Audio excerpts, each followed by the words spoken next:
Pada video bimbingan klasikal kali ini, kita akan membahas tentang hidup mandiri di usia remaja. Sebelum melaksanakan bimbingan klasikal, saya akan memperkenalkan diri saya terlebih dahulu. Perkenalkan, nama saya Aini Silvinur Rahmatin dan kalian bisa memanggil saya Bu Aini. Saya lahir di Lamongan tanggal 30 April tahun 1999.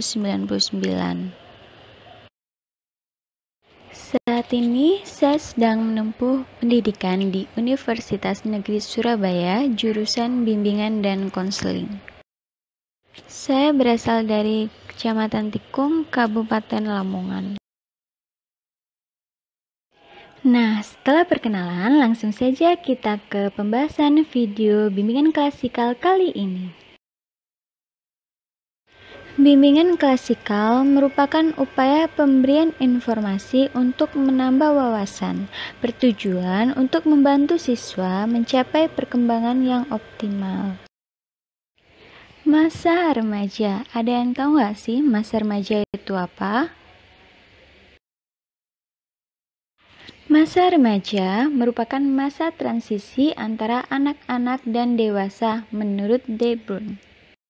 Secara umum, masa remaja dibagi menjadi 3 bagian, yaitu masa remaja awal antara usia 12-15 tahun, masa remaja pertengahan antara usia 15-18 tahun, dan masa remaja akhir antara usia 19 sampai dengan 22 tahun. Dan kalian ini adalah termasuk ke dalam masa remaja pertengahan. Pada masa remaja pertengahan, remaja ingin dirinya diterima sebagai individu yang memiliki wawasan seperti orang dewasa. Semakin banyak wawasan yang dimiliki, maka kebutuhan untuk dihargai akan menumbuhkan rasa kepercayaan dalam dirinya, sehingga membuat remaja semakin mandiri. Pada masa transisi ini, seorang remaja dapat dikatakan sedang dalam pencarian jati diri atau identitas. Selanjutnya yaitu ciri-ciri remaja. Yang pertama yaitu menerima dan belajar peran sosial. Nah, pada masa remaja, seperti yang dikatakan sebelumnya, merupakan masa peralihan. Nah, pada masa peralihan ini, seorang remaja berusaha untuk menerima dan juga belajar bagaimana seharusnya cara bersikap orang dewasa. Misalnya, pada masa anak-anak biasanya cenderung akan mengambil keputusan dengan tergesa-gesa.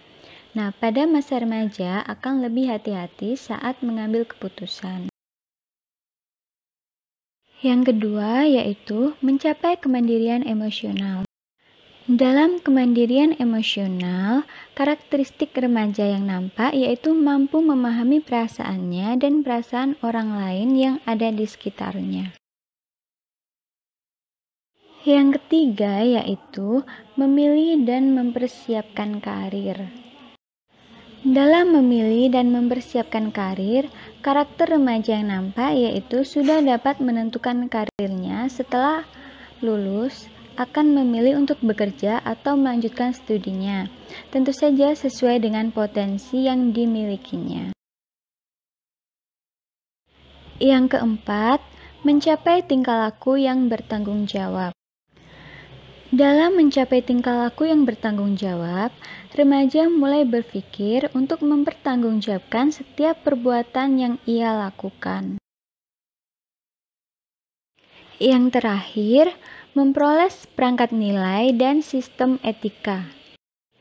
Dalam memperoleh perangkat nilai dan sistem etika, karakter yang seharusnya dimiliki oleh remaja yaitu wawasan keagamaan dan meningkatnya religius sebagai pedoman dalam bertingkah laku. Selanjutnya, kita akan membahas apa itu hidup mandiri. Ada yang tahu nggak sih hidup mandiri itu apa?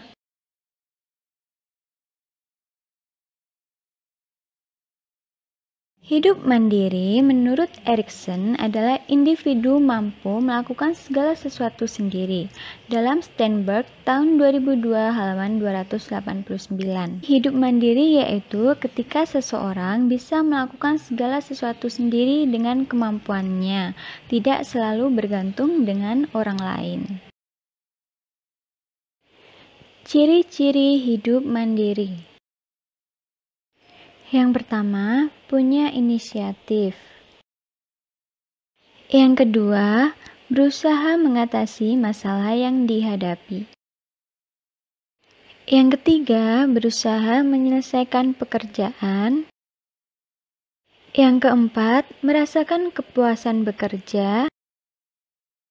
Dan yang terakhir, menyelesaikan tugas secara rutin.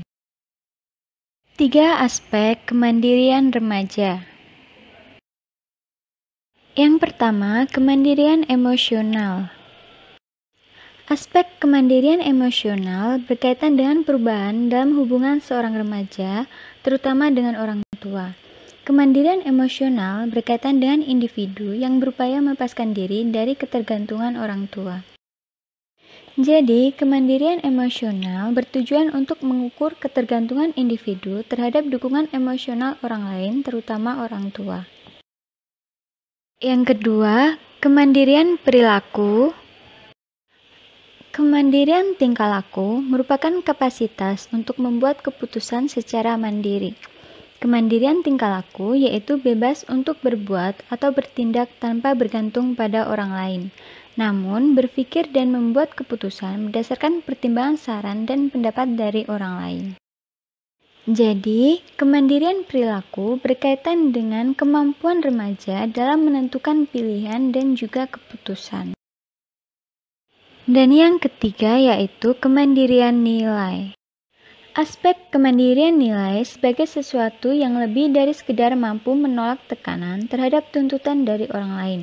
Hal ini memiliki seperangkat prinsip tentang benar atau salah, tentang apa yang penting dan apa yang tidak penting. Jadi, kemandirian nilai yaitu kemampuan seorang remaja untuk menolak tekanan atau tuntutan orang lain berdasarkan keyakinannya. Faktor kemandirian remaja. Yang pertama, pola asuh orang tua.